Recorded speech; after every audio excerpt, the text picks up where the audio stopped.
the first two words be A, shout it.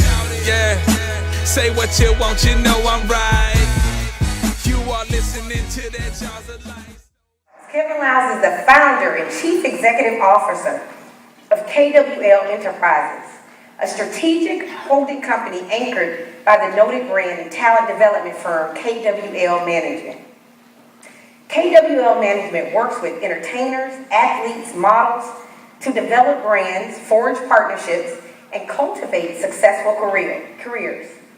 Notable clients include musicians such as Big Sean, D'Angelo, Estelle, Trey Songz, athletes such as Darrell Wallace Jr. of NASCAR, and four-time Olympic gold medal winner Sonia Richards-Ross, and Victoria's Secret model Salida E. Banks. Other KWL Enterprises portfolio businesses include 300 Entertainment Content, Go Inside Beverage Company, Kevin Dar, a consumer product processing components, Kevin Lyles for a Better Baltimore. Kevin gives back to his community. Kevin is a philanthropic spirit. The Make It Happen Foundation, where he educates underserved youth. Next Gen in online education and TrueCom telecommunications. Lyles has one of the most successful music stories in entertainment, rising from unpaid intern in 1991, president of Def Jam. He started in 1991, but by 1998 he was serving as president of Def Jam. Lyles later joined Warner Music Group as executive vice president and served on the executive team that took WMG public. Lyles is a committed philanthropic spirit and an advocate for youth empowerment and education. He's the founder of Kevin Lyles for a Better Baltimore, which empowers disadvantaged youth in his hometown, and the Make It Happen Foundation, which provides underserved youth with entrepreneurship skills and exposure to higher education. He serves as a board member or advisor to several other organizations focused on empowerment, diversity, and social justice. He's the best-selling author of Make It Happen. How many of you all have Make It Happen? Okay, you remember that book I told you that I read back to back? Russell's book, Kevin's book was actually one of those books as well that I went and I reference it all the time. You want to get a copy of Kevin Lyles' book, Make It Happen. The Hip Hop Generation Guide to Success, and a producer for the critically acclaimed Broadway play, The Trip to Bountiful, which earned Cicely Tyson her first ever Tony Award. So needless to say, Kevin has accomplished a lot.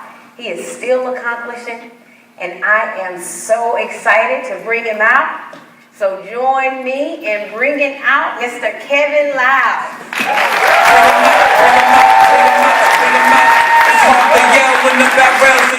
Many young graduates are interning today in search of a career, experience, and job opportunities. Having been an intern yourself early in your career, what advice can you give an intern today? First off, I always say, I think everybody worked for free. So everybody was an intern at some point in time in their life. And I think something about music to me, I never wanted to be just in the music business. I wanted to be in the business of music. I always felt, I don't know if a lot of you know, I had an engineering background. I went to, in '86, started the Morgan State University engineering program. So I didn't look at it as just music. It had to be business to me. So my advice would be to any intern, find something you love, something that you're willing to do for free, something that somebody doesn't have to tell you what to do, and monetize it. So, everybody, like I said, everybody tells us about the intern and the president. If you haven't worked for free, I don't think you really worked. That's the reality. Yes. Tell me a little bit about, Russell says this all the time. He says, Kevin was president well before he received the title. Talk to me about that concept. What did he mean when he said you were president well before you received the title? How were you showing up that he said you were already president? In my mind, I never wanted to just be an intern. I wanted to be the president of interns. I never just wanted to be the regional marketing manager. I wanted to be the president of the regional marketing manager. I didn't want anybody to be better than me. See, a lot of times people take on, how can I say, a role and they just go through the motions. I never wanted to go through the motions. If I wasn't the best that day, I failed. And, you know, some people don't want to put that pressure on themselves. Some people put more pressure trying to get in the club in the VIP section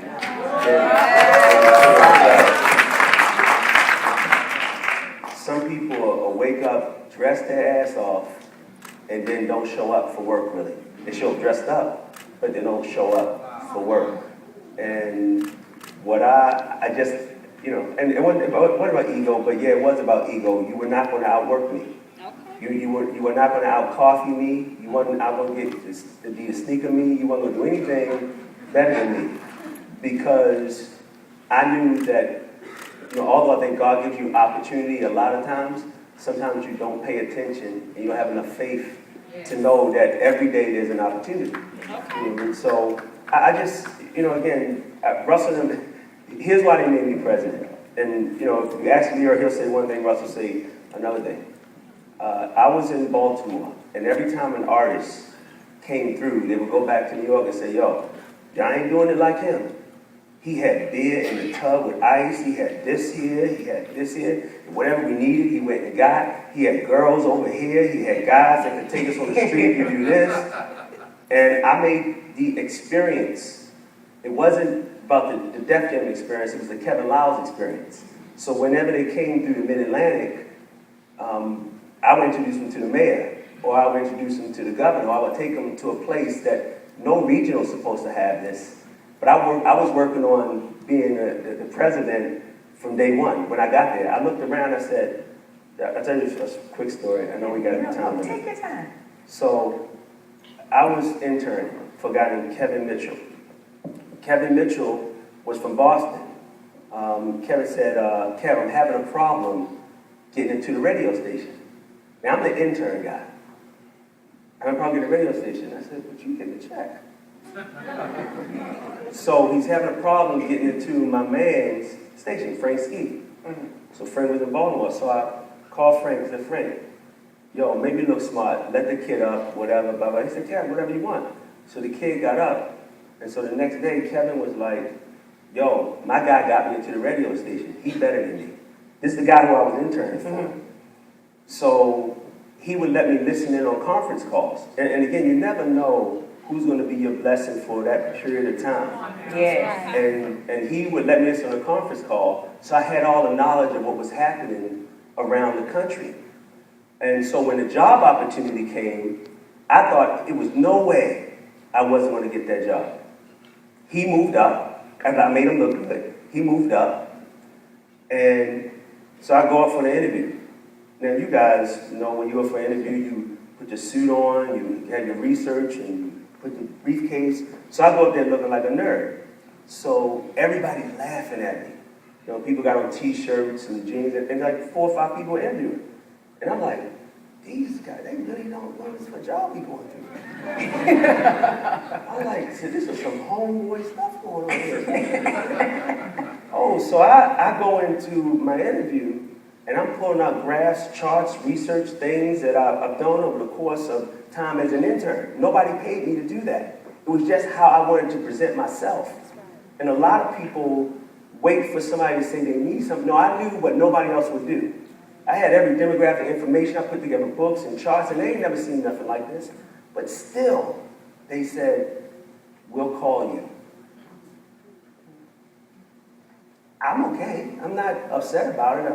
I know what it was. They ain't never seen nothing like that. And when you come in so different, people got to take a chance to digest that. They got to ask, what did he have a suit on for? Why did he have 2 briefcases full of information? And it was at that moment that I knew I was going to murder him. If they gave me the gig. So I had to wait 3 months. Now, during the wait, how did you show up at work during the wait? You were disappointed? You heard a no? I was already working. See, here's the thing. I was an artist first, so I always knew how to be an artist. I was a songwriter. I knew how to do that. I knew how to go to a show because I know what I wanted when I showed up for an event. So, and I also had a marketing background. So I was a telemarketer. I was 17, I remember, I managed 100 people for 2 shifts. World Connections Travel. So you never know what he's preparing you for. At that moment, at 17, he prepared me to lead. Yeah. And we used to have to type motivational emails to the staff, memos every day. So I'm typing 60, 70 words a minute, all this in preparation for when that moment came. So I'm doing that, and Julie calls me. Julie was the leader's assistant then. She calls my office and said, "Excuse me, Kevin Lyles, they come and get me." I say, "Yeah." She said, "This is Julie, bring off from Def Jam. We really loved your," I said, "Well, about time." You know, I said, I know nobody was better than." I said, "No, stop."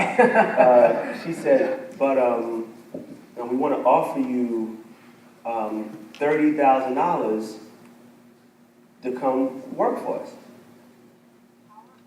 I'm making 70, 80. I'm living in Baltimore. I'm still home.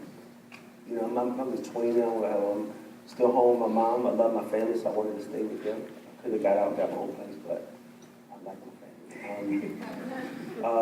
Then I said, "Well, you know what? I can work with y'all for that." She said, "No, you'll work for us for that. See you on Monday." So you took a decrease from a job of $70,000. Because it didn't matter. When you want something so bad.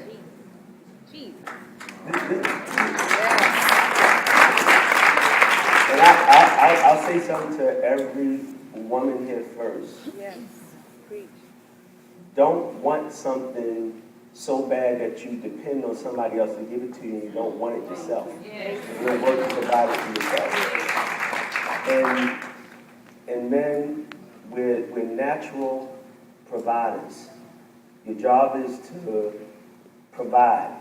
So at the end of the day, you got to want it not for just yourself, but for your family and the legacy that you're going to build, you know, over the course of time. So I wanted it. It wasn't the money, like, and I'm not saying go broke, you know, because I had a little bit of money. What I'm saying is when you want something, don't let your arrogance and ego get in the way of getting it. Yeah. And sometimes money is not the factor. It's not for me. You know? So I work. And at that point, what was the title? Market manager, regional, or something like that. But here's the thing. Again, I was already known in Philly, D.C., Virginia, Baltimore already because I was an artist. I was already saying, God prepared me a long time before for that position. I knew every DJ, I knew every club, I knew every radio station because I used to put my own records out. So whether, you know, I thought it was to be an artist. I opened up for LL Cool J when they would come to the Mid-Atlantic area. I opened up. I was a rapper. I was really like trying to rap. LL Cool J, Salt and Pepper, Run DMC. Who else was there? What's the group name? Houdini. And the great thing about it, guess what? All them guys were affiliated with Def Jam. So they knew me from that, and I remember they started shooting, and y'all not from Baltimore, but if you are, it was a club called 4604. So they started shooting in the club, and LL was like, "Yo, what we doing?" I said, "We're getting up out of here. What you I'm staying." So I had developed a relationship when he was, before I was working for the company. You understand? So in your path, you were being prepared for this well before that moment. Yeah. So do you all hear that? He was being prepared his dream journey was it was started way before he got to Def Jam. Right. So remember in the beginning of the conference, we asked you to think about your dream and where you're going. The preparation is happening now. Thank you. So a lot of times we wait until we get to the destination and say, "Oh, and then I'm going to get prepared." But the preparation for where you want to go in that dream journey, that destination, that's occurring right now. And that's the point that Kevin is making. Yeah, you just some people, you know, I say some people just going through the motions of life. Mm. You know, you really think you're breathing, but you ain't taking a deep breath. And you really think you loving, but you ain't really loving. You ain't really like. And I just, you know, at that moment in time, I just, even with Puff, when Puff was throwing the white parties, people didn't realize he prepared himself to go into the liquor business. That he knew what to do in that particular case. So he was preparing himself. When Jay came into the office and said, I don't want to sign to Def Jam, we Rockefeller. He was setting himself up to be a businessman the whole time. And this is like, these are just true examples of preparation way before the opportunity seeks itself. You know, I knew, and I tell you about engineering now, I understand why my professor said to me when I went back to Morgan for homecoming, he said, you know you're truly an engineer. I said, I didn't graduate. I didn't get the degree. He said, no, but you engineered your way through life. I said, my man. So earlier today, Kevin, we talked about the journey of a dreamer. And we basically said that we said that dreamers at heart, after we looked at the journey and what they were going to need, persistence, commitment, that they were essentially gladiators. And so today, the audiences, they're going around and they're thinking about what resources that they need to navigate this journey. So my question for you on that one is, what's been one of the biggest challenges that you faced in your career? And what resources that you have that served as sort of armor at that point in time to help you navigate? First, probably I grew up with a rusty spoon in my mouth. I had no blueprint in my family. I'm first generation money. Nobody gave me anything. They didn't teach me. I guess my father said work hard, because he never said it to me until I was older, but he worked 2 jobs, was home to cook us breakfast in the morning, was home to pick us up from school and work in between. I guess my mother said, believe in yourself. I believe myself, therefore, and what I believe myself to be. But she wanted to work 50 years at a job and make a certain amount of money. She didn't realize that I wasn't working for benefits.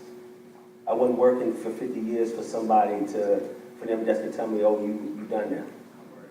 Just what, but again, that wasn't in the DNA of my family. I remember I graduated high school and I cried. I said, well, Mom, what am I do now? She said, you're going to go to college. I said, but I know I had homeroom at a certain time, I had English at a certain time, I had gym at a certain time, I ate lunch. So that whole period of time, somebody told me what to do every day. So you go to college, you get to make your own schedule. I lost my mind. wake up at 12, go to class at 2, hang out on the bridge. You know, it was no structure. So I knew that, because I hung out with an older crowd, I knew that there was a certain, I don't know if I wanted that responsibility. You know, that responsibility of taking it on. So I made a lot of mistakes. I think one of the reasons I went to get an education with engineering was because I thought they paid the most money. I didn't go because I loved engineering. And again, that's why I didn't finish. I went to get a degree to get paid. That was my sole motivation to get money. So when I'm making $200,000, I'm making money. I'm like, well, I don't think I'm gonna get there doing that. I'm making more money now. So at the end of the day, the challenge that I had, you know, I kind of put the money in education, I put them on the same level, and they're really not. You know, the education piece of it, because there's enough discipline to get educated in the way of whether it's a bachelor's or master's. It's not just a piece of paper, it's the discipline that happens as you go along the process, and the people around you see that. And again, you know, at a certain point in time, you're living for yourself, but when you find your inner God, you start to live for other people. And that to me is what changed me at that moment. You know, and I realized, like, challenges, there really are none if you have faith, if you have patience, and you're so dedicated to the mission that nothing will stop you. That to me, so I've had problems hiring the right people who don't act like me and think like me, but just wanted it as bad as I wanted. Cheryl Sanders said, a lot of women sometimes don't get where they want to go because they're not willing to make the personal sacrifices to get there. I will. And a lot of men don't achieve what they want to achieve because they get distracted and get off the train and want to make a pit stop and want to do this. And I really, at 30, I was the president and CEO of the company. Have my son Kevin, and I really didn't get to see him take his first steps. I was told about his first steps. I didn't see my daughter her first cry. I was told about that. And again, but again, it's a life process. It never happened again. I realized there is a balance, but again, I was living for myself. Right. Now, am I happy that I lived myself and got myself in a situation that I can provide a different lifestyle for my family? I wouldn't change nothing I did. I wouldn't change. I would just pull my pants up a little bit more now and listen to my mom a little bit more and listen to the people around me because they're speaking to you every single day. So. Got it. And you basically, with some of the celebrities from Trey Songz and the various talents that you work with over the years, I know a big part of it is right now you're working with them on their branding. But that actually was a move from you because you were working at Warner Music Group and then you ventured out and you started your own firm. Tell us a little bit about the journey from working at Warner and then now starting your own enterprise, because that's that entrepreneur journey. A lot of these people in the room, they're starting their own companies or they're currently running their own companies, most of them. So just any tips you can give about the entrepreneur journey now that you've launched KWL? A company don't make you. You make you. I believe the company that I was always working for was Kevin Lyles. No matter if I worked for Def Jam or Warner. And I wanted a certain perception. I wanted people to say, sorry for cursing, that's some Kevin Lyles shit. He the only one who's going to show up prepared, and like I wanted that. So one of the hardest decisions was me leaving Def Jam. And I forgot what year it was, in 09. No, it wasn't 09, it was 04, I think, yeah, 04. Again, it's a place that I helped build with the team.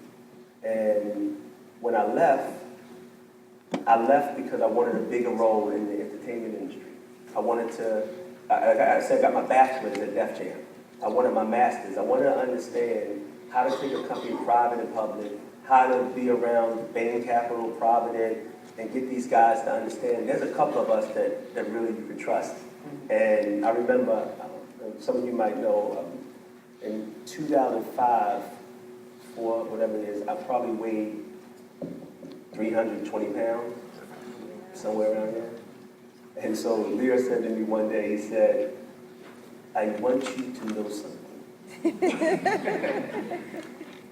You look like you're going to die. Happy-go-lucky person. I said, what do you mean? You see these guys around here, they write investment checks for 200, 300 million. Do you think they're going to give you one? 185 pounds. Had to change my life. Wow.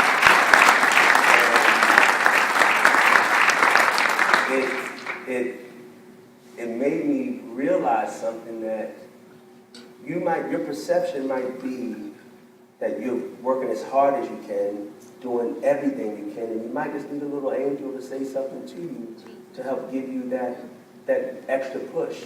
And for anybody to say, I still feel I'm interning. That's the issue with me. I'm willing to go broke still.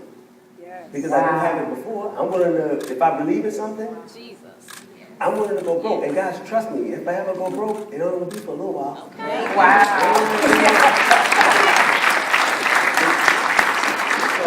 So I think at Warner, once I did that, And I left there in '09 after I signed the contract because I said the business is changing and whether artists are starting to do it themselves, shooting their own videos. And I said, so what?